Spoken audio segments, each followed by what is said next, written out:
This is the OnePlus 5T.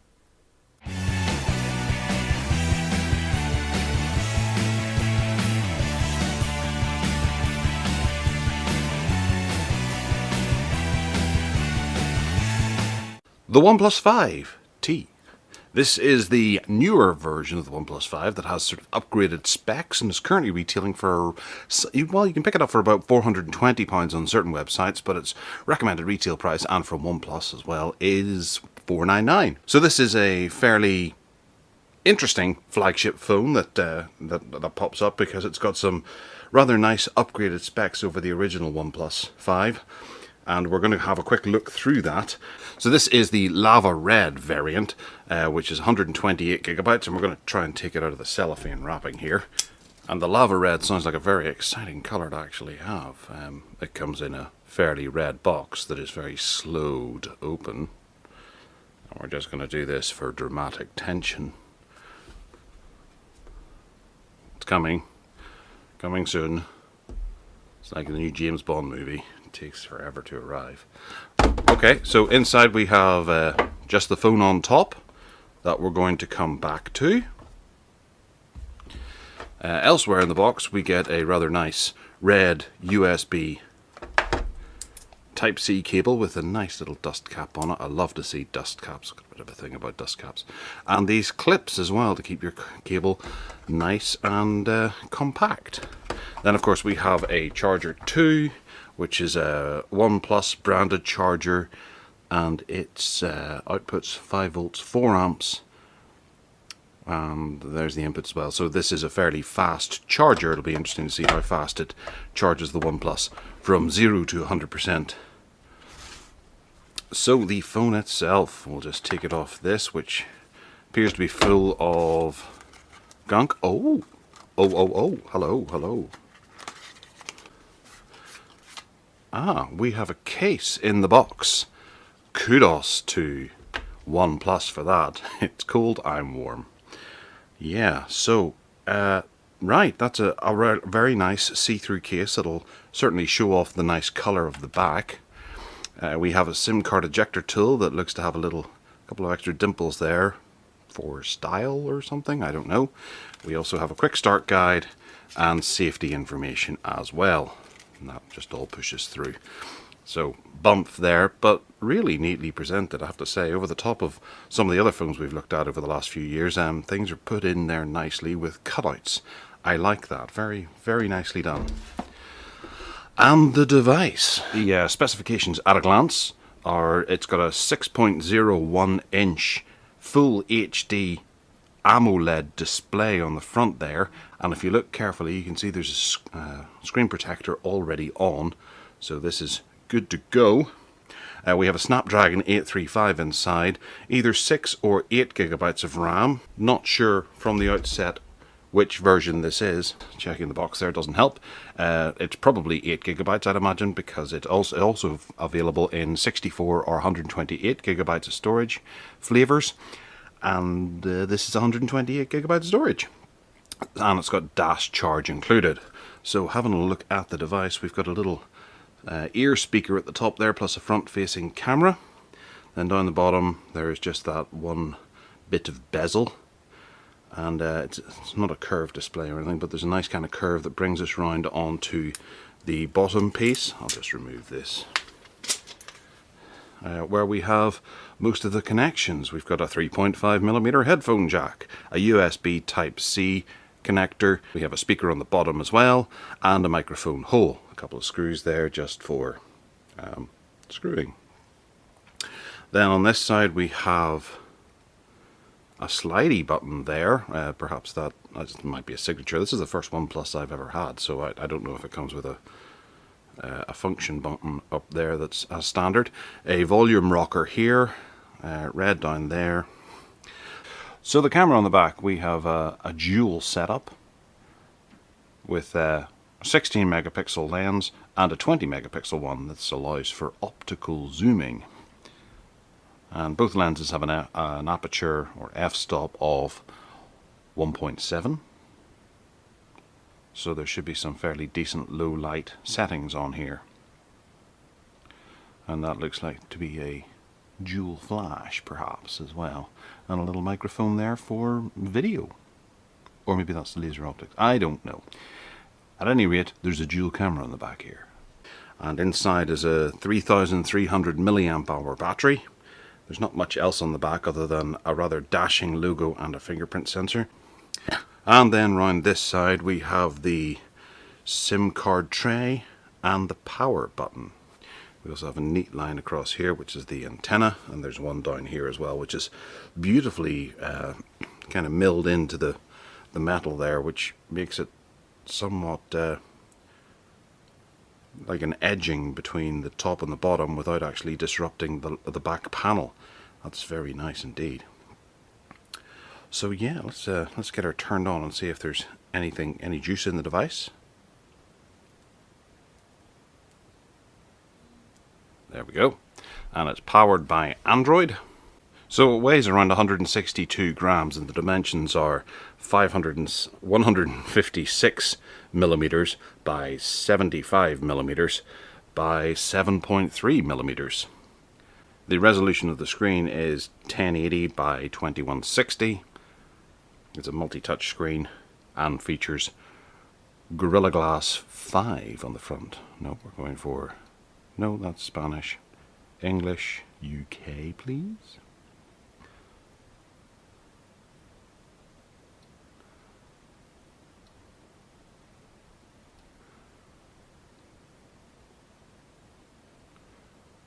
Roboto or OnePlus state. We're going to go with the OnePlus state for the font, which is kind of nice. And we'll put in a SIM card later. Start new as fresh. We'll connect to our local Wi-Fi.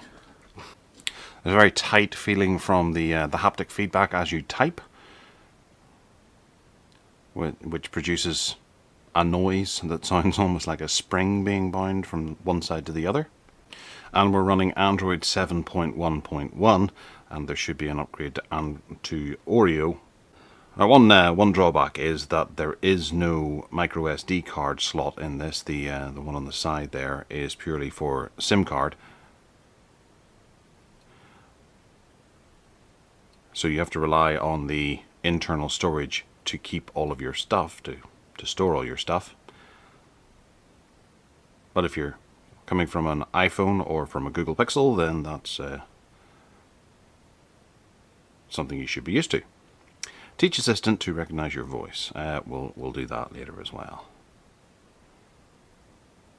And we have Android Pay on board as well, which is now Google Pay, as I found out at the checkout last night. It tried to take me through a tutorial whilst there was a heavy queue behind me.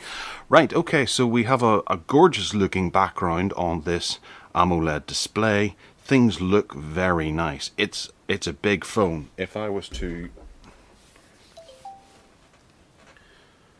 bring in my Samsung Galaxy S8, which I think is almost the perfect size. It's not that much bigger for the screen real estate. The screen itself is about half an inch larger. But this is the S8, not the S8 Plus, so seeing them side to side will give you an idea of just how big this device is. And it's not. What they're shaving off in the bezel is really benefiting you from the screen, which is a very welcome addition to many of the new flagships that are coming out now.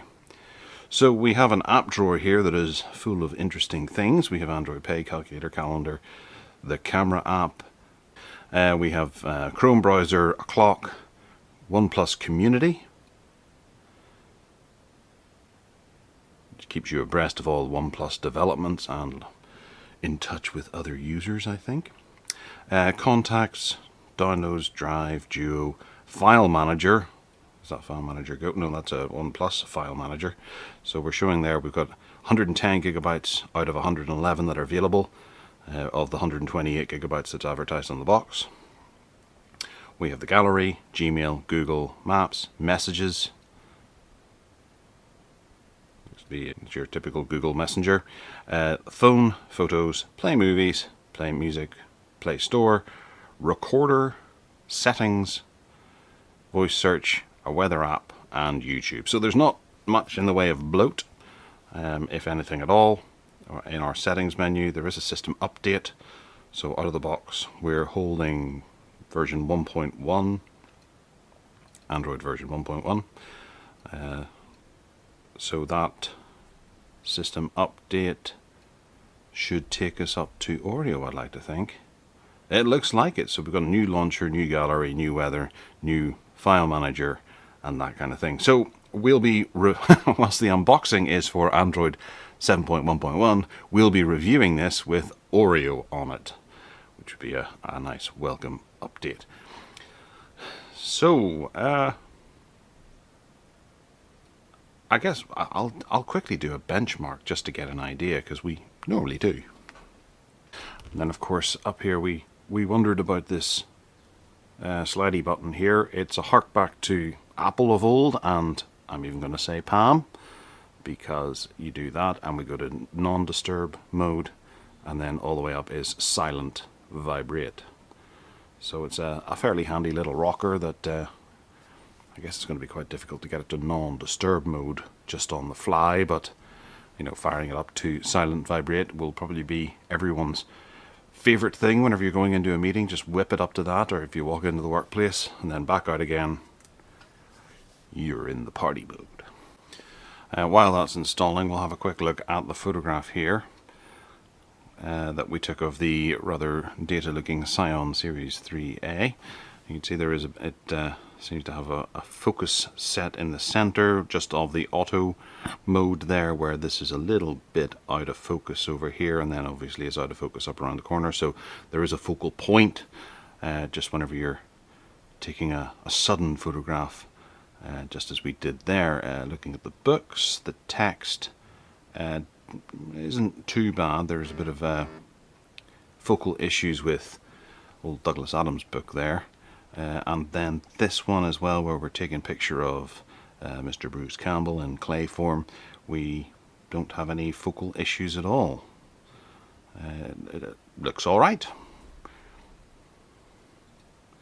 Okay, so hopefully these are installed. We'll have a quick look at CPU-Z to get a feel for what we're expecting here. So there we have the Qualcomm Snapdragon 835 2.4 gigahertz processor with all the CPUs running. CPU load is currently under 15%, dropping down and up and down and up and down. Clock speed is 257 megahertz. And there's the basics of it, so you can have a quick run through of them. Total RAM is 8 gigabytes. Available is almost 4.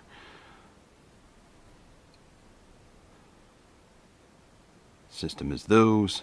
With QuickBooks Self-Employed, you can untangle your business and personal expenses with a swipe.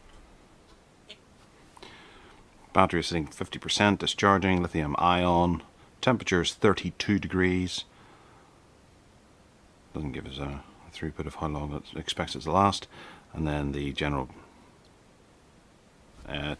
tests inside. Okay, so moving to Geekbench. And we'll just let that go. Okay, so Geekbench has given this a single core score of 1945 and a multi-core score of 6627. Not bad if this is all to go by.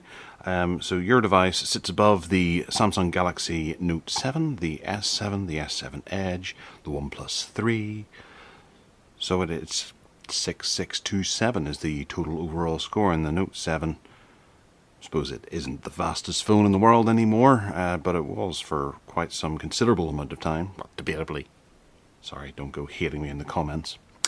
Okay, we'll run Antutu as well, and I was having a look at the back cover there and decided that the phone is quite slippy. I don't know if you noticed earlier whenever I was playing with some of the settings, I noticed it slipped a couple of times in my hand, down a bit. But actually that looks gorgeous, the amount of screen there. So I've stuck on the transparent phone protector, which I don't know if you can hear that,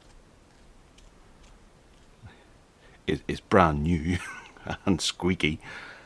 And whilst this is installing, I dug out a couple of phones to compare it to, just to get more of a size thing, because I used to do lots of sizings. There it is next to a Note 3, so it's It's almost the same size as a Note 3, a little thinner. And then if we were to take a little more of a retro approach, we could put it up against the Samsung or Sony Ericsson P1, wasn't it? I can't remember what the model of that phone was. It's been such a long time, but it's I remember this being the largest phone I'd ever seen, and it's a good bit larger.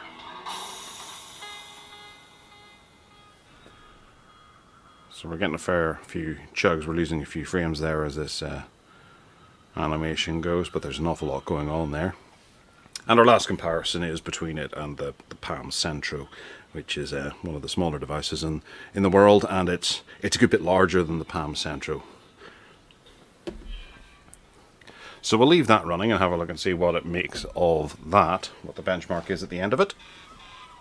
Okay, so the resultant score of Antutu is 204,984. The CPU scored quite highly, and the GPU scored quite highly. So it's a fast phone. That's our conclusion here. It's rather fast. So what we're going to do is we're going to take it away and give it a bit of a review. If you have any questions or something you want us to look at for the review, let us know in the comment section down below. Give us a wee thumbs up if you fancy. Hit that subscribe button because it means the world to us, and we'll thank you forever if you do. And other than that, take care.